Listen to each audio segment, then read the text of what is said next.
Kastilja fil-muta, il-Prim Ministru assenti, il-Ministru tas-Saħħa fi skiet totali u fid-dawl tal-pressjoni li qed issir mill-kap tal-Partit Nazzjonalista Adrian Delija u mill-Assoċjazzjoni Medika Maltija dwar l-iskandlu tal-isptarijiet, in-nies baqgħu mingħajr risposti fil-waqt li xorta komplew joħorġu l-miljuni mit-taxxi tal-poplu. Xtawna l-50 miljun illi s-sena wara sena issa qed intuhom.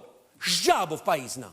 Kien il-kap tal-Partit Nazzjonalista Adrian Delija illi xurilu fetaħ kawża l-qorti sabiex l-isptarijiet jirritornaw lura għand in-nies. Ma sarx investiment ta' mqar euro wieħed.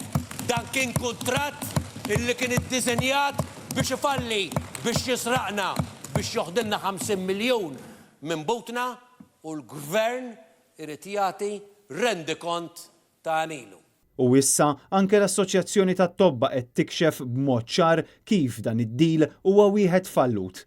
Il-modell li ntuża inizjalment ma' Vitals li Vitals għal minn kienu għal fejn marru. Sewa, u li ma' Stewart li kumpanija Amerika, dak il-modell falla. Xħa il-poplu Malti għal daw il-50 miljon fis-sena, ma nafux.